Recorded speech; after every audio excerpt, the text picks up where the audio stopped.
8, and I'll vacate the chair in the room and ask the Deputy Chair to take over.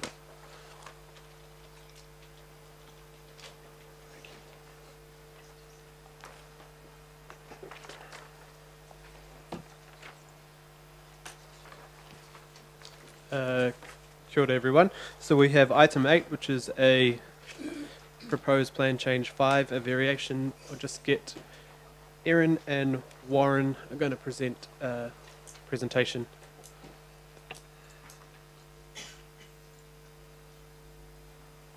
Thank you very much, Mr. Deputy Chair.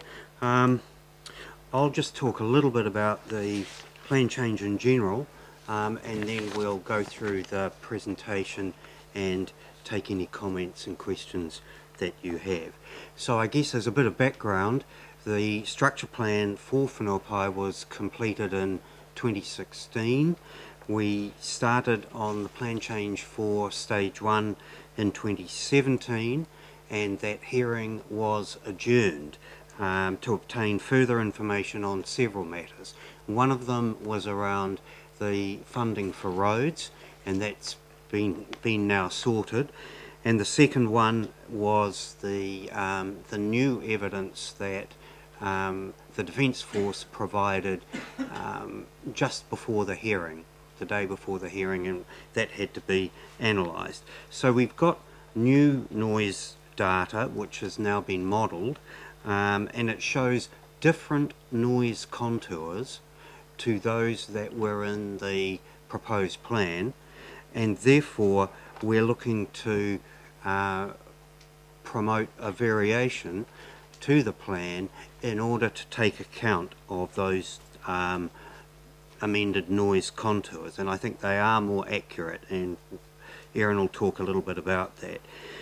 And we're also trying to reflect in the variation the fact that the Air Force has said that they will be that they've led a contract to replace the Orions, which are the source of most of the engine testing, and they'll be replaced with P8s, Poseidons, and they will be based, rather than being based in Whenuapai, they will be based at Ohakea. So the noise environment therefore will change.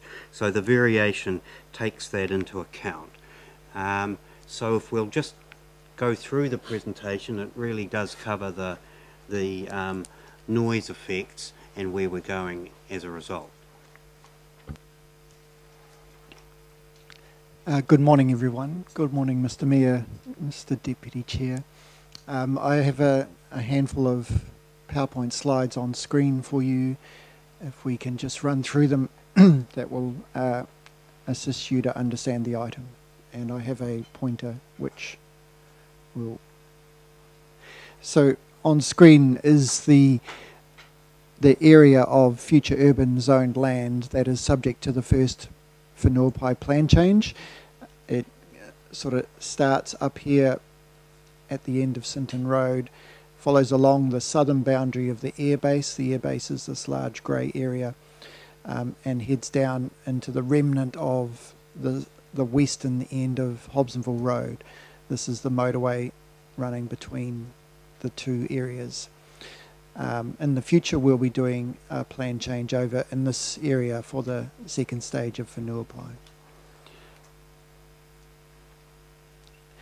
This is a complex wee map, but this shows the engine testing noise contours as they were notified, and importantly we have this round circle which shows the 65 dBA line, and the wider circle out here which is the 57.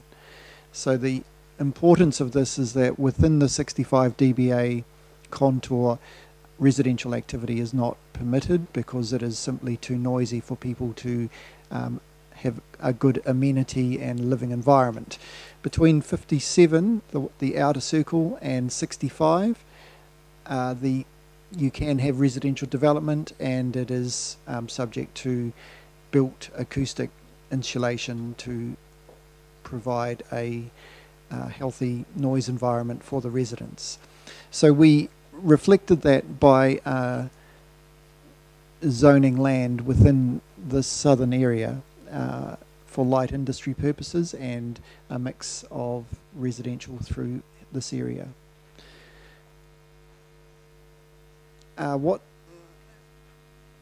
unfolded at the hearing was the delivery of new and more accurate noise engine testing information from NZDF, and it took several months and working with NZDF to model it and interrogate the model and make sure it was technically correct. What we discovered was that the contours that we had publicly notified with the plan change were now incorrect, and following on from the new contours, we've identified an area of land that will be the subject of a variation, and it's all of this land and all of this area through here. And the reason for the variation is that we will be required to zone the land differently to reflect the new contours.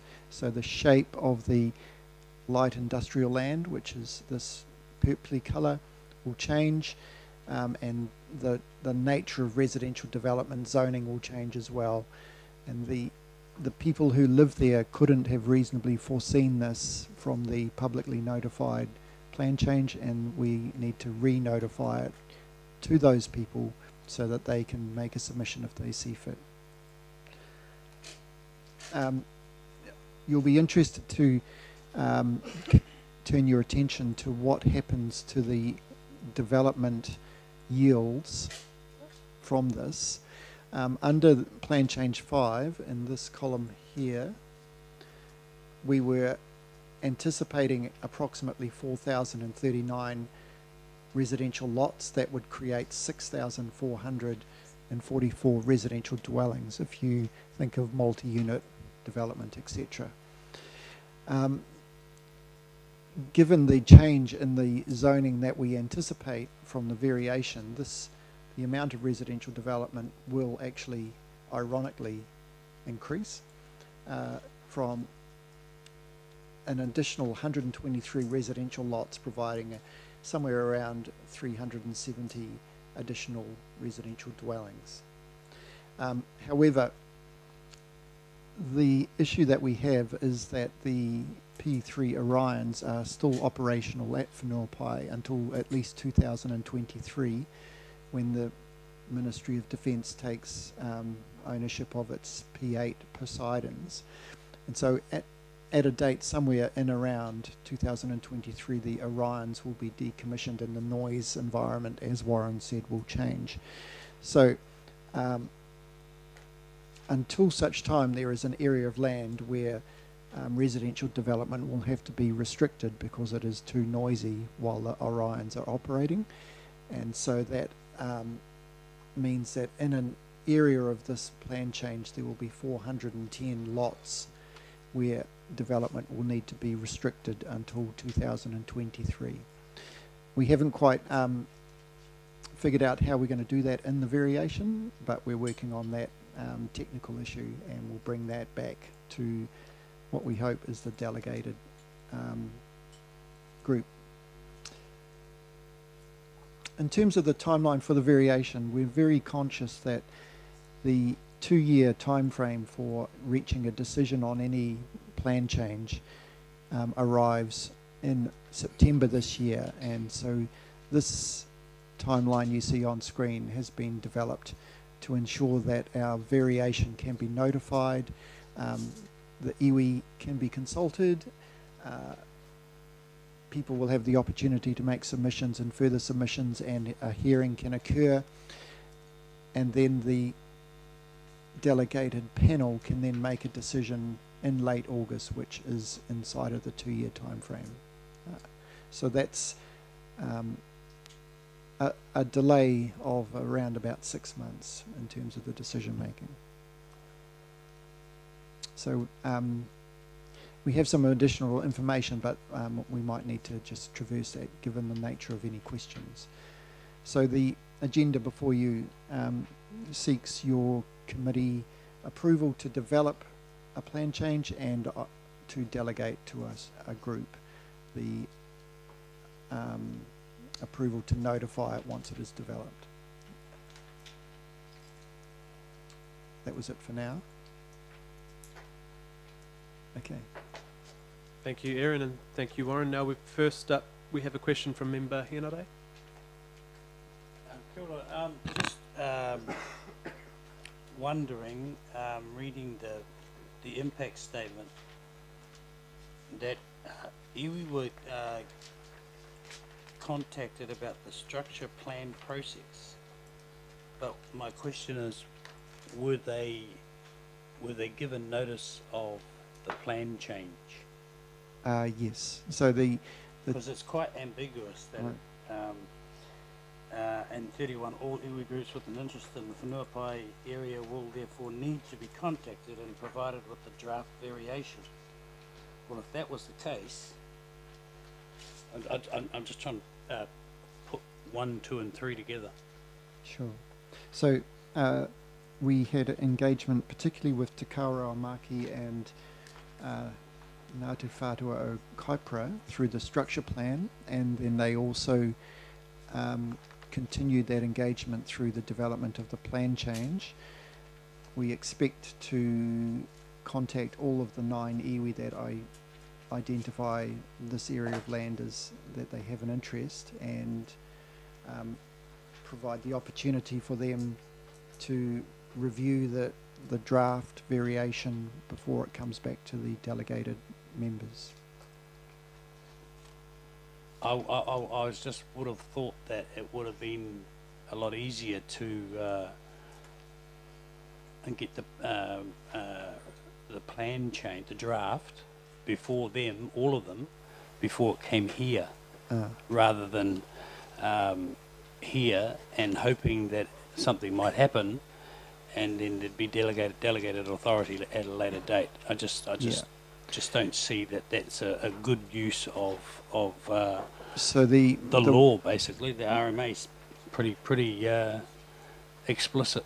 Yeah. So today we're not asking this committee to approve the variation. We're asking the committee to approve developing the variation. So when we have a draft, we will take it to the iwi to seek their input, and then we are asking this committee to approve a delegated group to. So you are asking for approval, basically, and then delegated authority later on. Well, we're asking for approval to develop a plan change. Yes.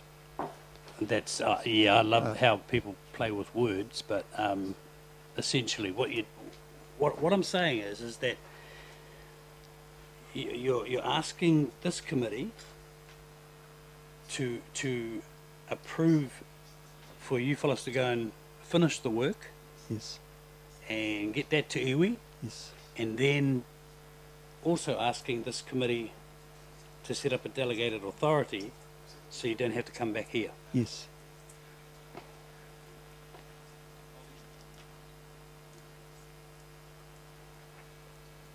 Cool. Finished? Cool. Cool. Thank you. Councillor Cooper. Questions, thank you. And one is, in terms of B on the recommendations, that's commonly what we do. In terms of we go away, ask for a variation to be developed, and then it's signed off because we've had all the information. In this instance, we do have some time constraints, and we were conscious of meeting the September deadline for the decision. In an election year, it will be very difficult to be able to finalise that process in this term, so I'm comfortable with that. I think we need to do that. It can't hang over that time, because we'll have a councillor on that, and then they may not be a councillor, for example. So I think that's why we have to smarten this up. My other question is, just on slide 4 of the presentation, the 410 houses that will maybe have delayed or sites delayed development opportunity. Are you able to just point out where that is on the map? Is slide 4 the best place to look?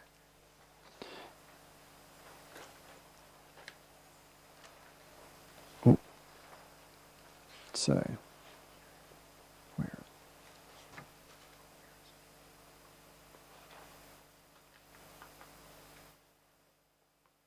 Chair, I'm just asking that because there's a lot of subdivided sections already there, and I just wanted to know what the effect on any developer or any current consents would be.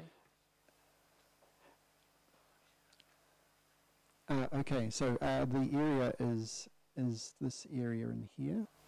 You can see that it's partly purple light industry, and in 2023 we would anticipate that that would become a residential development opportunity, plus this area in here.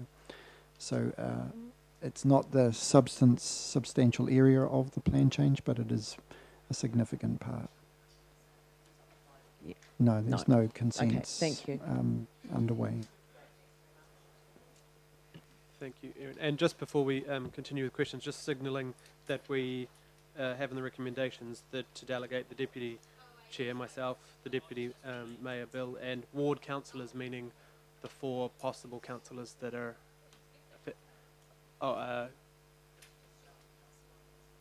it's just Councillor Watson and Walker. Oh yeah, is that we thought maybe some of the outer area was... That's fine. So the if they choose to be on it, they don't have to be, but both Councillor Walker and Councillor Watson are welcome to be on that. But thank you very much, Mr. Chair. Thanks, Erin, for that. This change is predicated around the replacement of the P3 Orions with the P8As. But the other major fleet based at Whenuapai is also due for replacement, the C130s. So they're going to be replaced over the next few years. We don't know yet what they're going to be replaced with. But isn't this going to create a bit of a problem for you, that it is a movable feast, that whatever noise control, noise level boundaries you've drawn here, the replacement of the C130s and actually of the B757s will mean that you've really got to go back to the drawing board again in the near future? Is there any way of avoiding that? I think a key part of this is to continue the discussions with the Air Force as they make their decisions, as they're aware of how the surrounding environment will change, and working through them probably to refine the designation that they have in that area. As you say, we can't anticipate the future, and they're not in a position to tell us what that is anyway. So we really just have to do the best that we can. They haven't, through you, Mr. Chair, they haven't given you any indication of their time frame for the replacement of the C130s, for example? I thought it was 27, but I'm not. I think it's a few years after the Poseidons, but I'm not sure. I think they said 2027, but I'm not sure.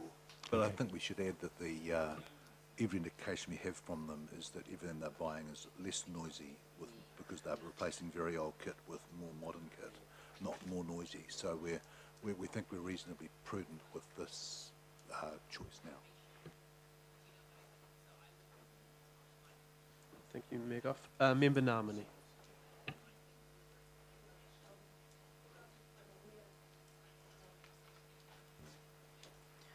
I'm aware the plan change is a discrete, issue, and it's been ongoing. But I guess my question's just around process. I'm extremely clear about it.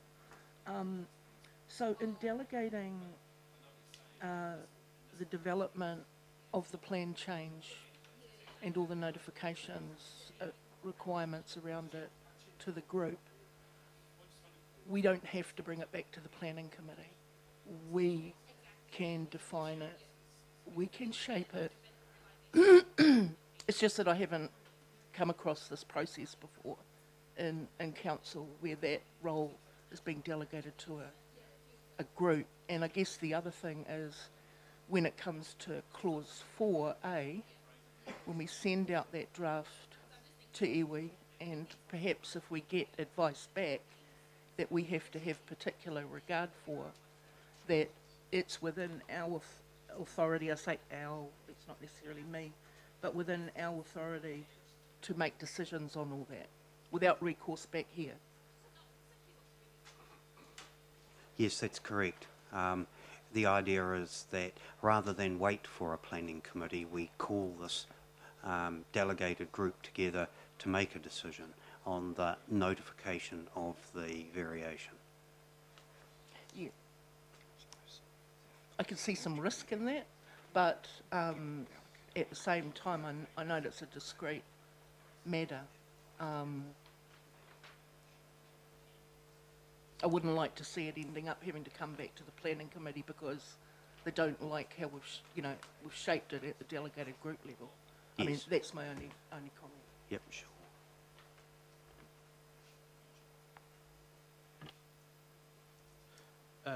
Councillor Casey.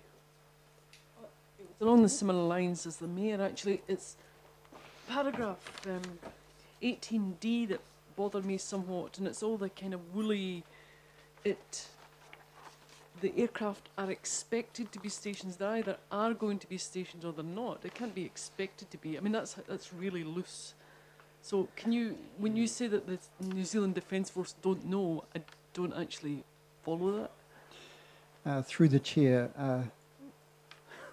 it's often difficult to achieve definitive comment from the NZDF. So we have done our best in terms of both finding out what their plan for the commissioning of the P8 Poseidons is and when it will happen. And they are careful that they don't give us a definitive date and exactly where it's all going to happen.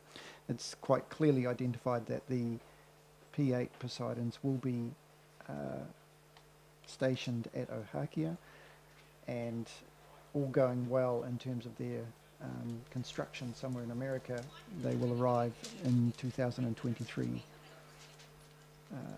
That's about as good as we could get from them, and so hence my language, which I wrote in Chapter D, is a little vague because I could not be more definitive.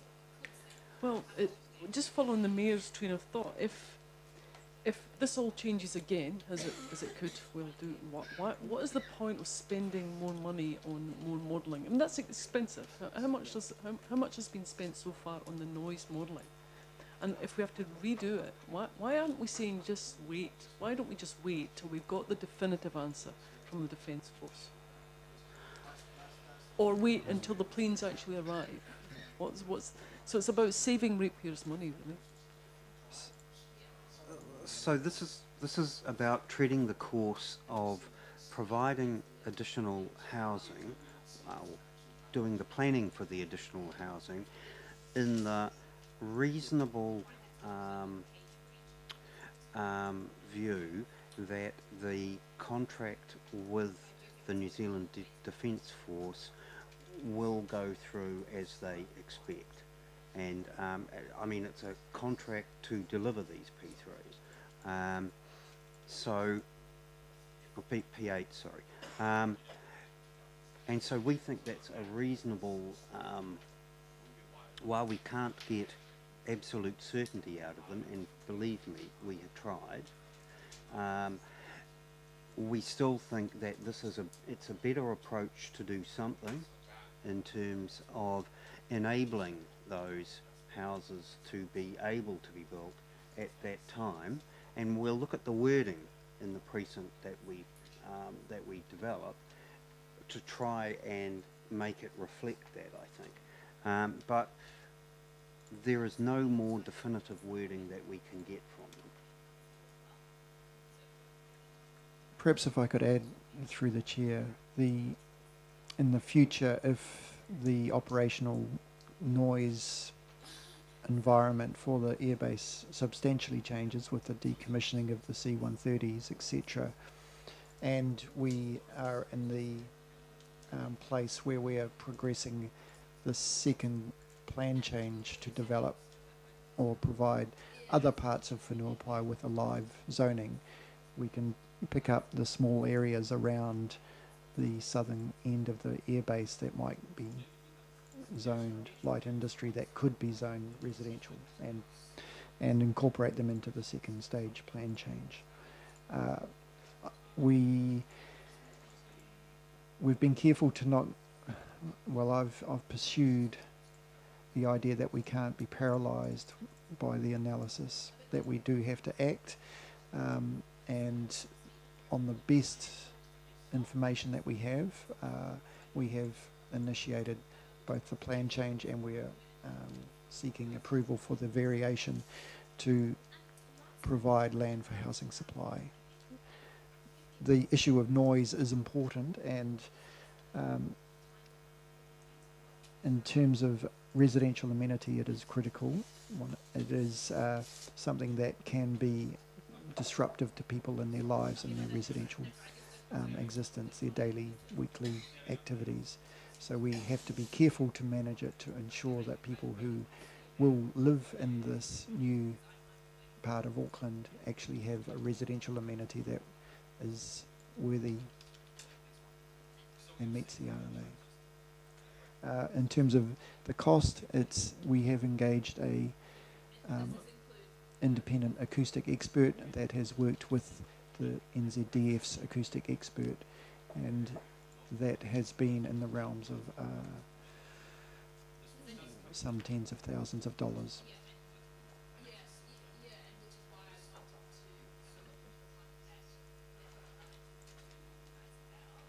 Cool.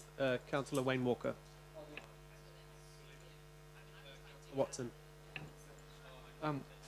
Erin, yeah, it's good to see that this level of refinement has taken place. You're aware, of course, of the concerns amongst some people in the Whenuapai community anyway, that noise, would be an issue. Could you tell me, there is going to be a covenant underlying all this that future residents can't complain about noise. Is that correct? Have you heard any reference to that? Yeah, through the chair, the NZDF has made a submission seeking that we do that.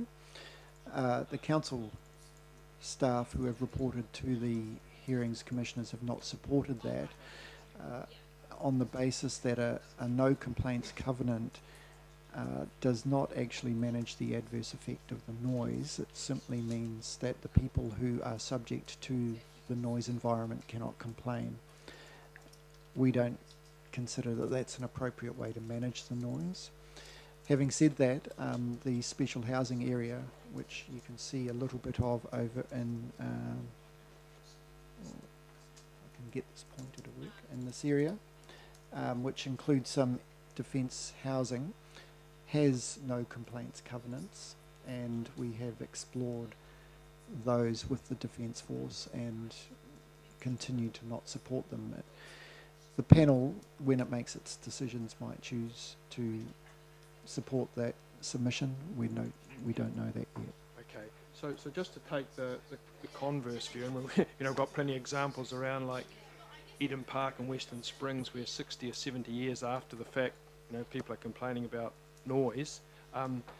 What would be the remedy then if, despite all our best intentions, that the noise does end up being excessive or greater or more, a more effect on amenity than anticipated? What would the process be at that stage where the houses are up, the Air Force is there, and you have a lot of people complaining, say, about noise and perhaps pointing to any potential shortcomings of analysis that inform decisions? I mean, just to take that devil's advocate view. We've discussed this quite a lot with NZDF, and they have come quite some way recently in terms of working with the communities to explain what happens on the airbase, what the nature of the noise is in terms of when engines are tested, why testing occurs, and the nature and duration of that testing, and also to alert people to the fact that testing is going to be happening, so that it's not it's not a surprise to people, and it's not like it appears that it's always happening. So we do have an issue here where there is potentially some incompatibility into the future. I'm not sure if there isn't an answer to that. The acoustic provisions that would be required to be installed into the housing will provide the level of amenity, at least indoors, that people would expect. So it's an approach that we're using the best tools available today. It's sort of, I think it would be trite to sort of suggest that either engine testing stop at the airbase for obvious operational reasons, or that the airbase move somewhere else. It's neither of those solutions are simple or on anybody's horizon.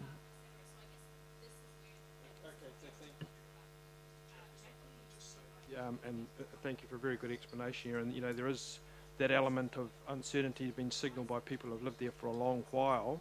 So I guess, you know, there is a degree of uncertainty there as to what those effects may be, or certainly how they might be received by new residents, and particularly new residents that, you know, may have expectations different from what we're assuming. Councillor Lee. Could I ask, given some of the comments from the officers, in regard to the question of housing, land supply for housing and all that, is there any concern that this pressure from developers and even from central government is overbalancing the council's planning responsibilities to take in all effects under the Resource Management Act process, and is there a concern that reverse sensitivity matters are being downplayed, and a precautionary approach to these effects is not being taken? Is there a concern that we're becoming totally focused on more and more housing to the detriment of sound planning? Bearing in mind this is a internationally strategic defence asset we're talking about here. This is not kid stuff. This is something which has reached right across the equator and can't be replaced. So this plan change is directly in line with the structure plan and with the future urban land supply strategy, both in timing and in area. So the issue that we have is how we manage housing to be a good neighbour, and we think that the amended noise contours give us a more accurate view of what that will look like, and we think that we'll be able to manage housing so that the adverse effects are acceptable, and I think that's where we're trying to get to. We will, of course, get submissions to this variation, both from the New Zealand Defence Force and from locals as well. So the hearing will canvass all of those views, and certainly the Defence Force has made it clear that that it is a strategic asset that they see, but they've also been involved in this work with us and understand the sort of residential development that we're promoting here.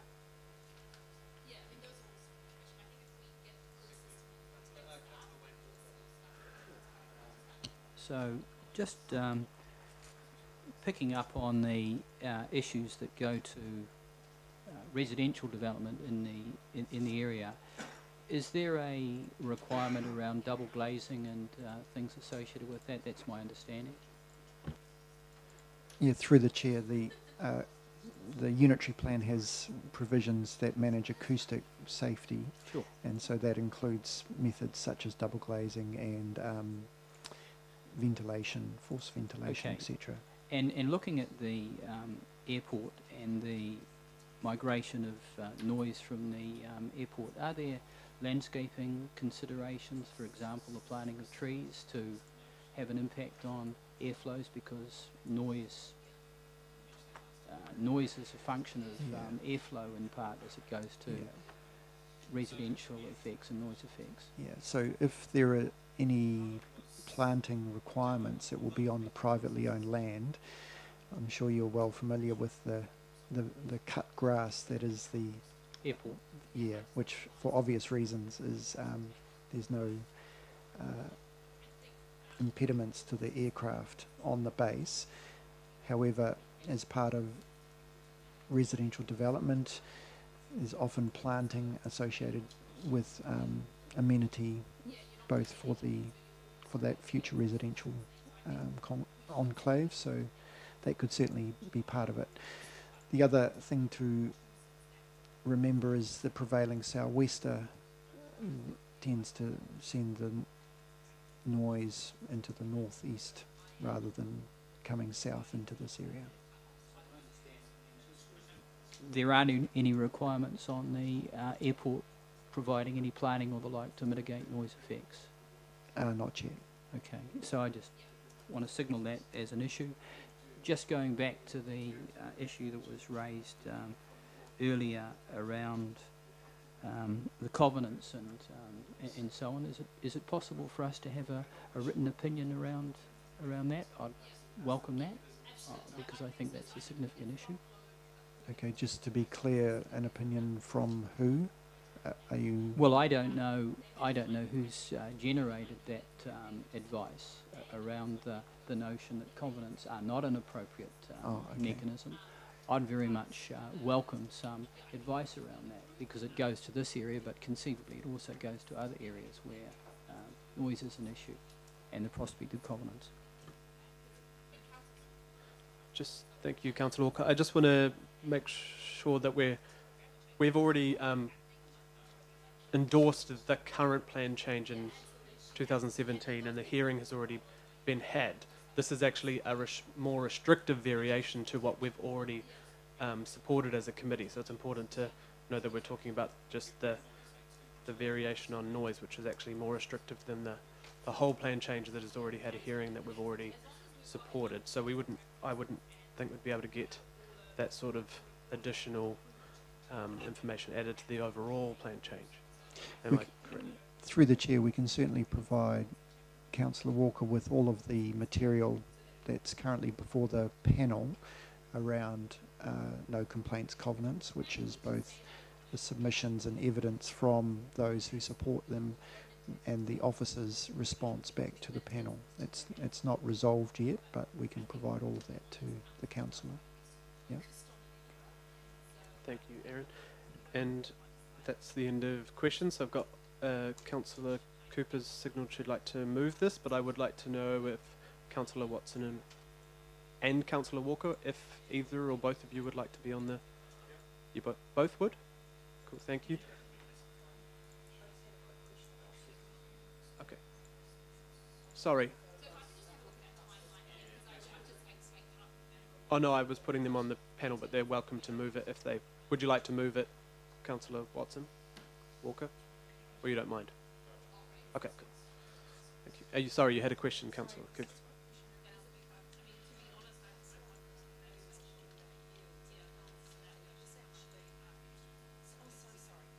Slide 5, it is my understanding, is this right, that the approximate yields will change in the interim, not, eventually there'll be more, but it will be 410 less in this interim period.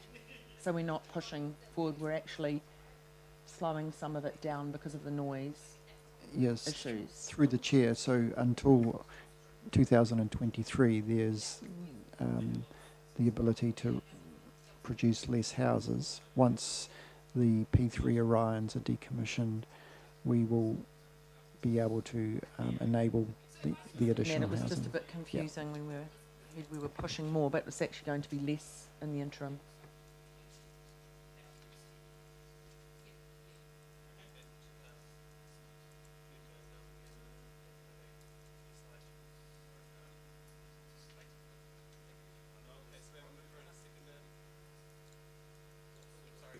I have a mover and a seconder. Everyone else fine? Cool. So all those in favour? And against? Thank you very much.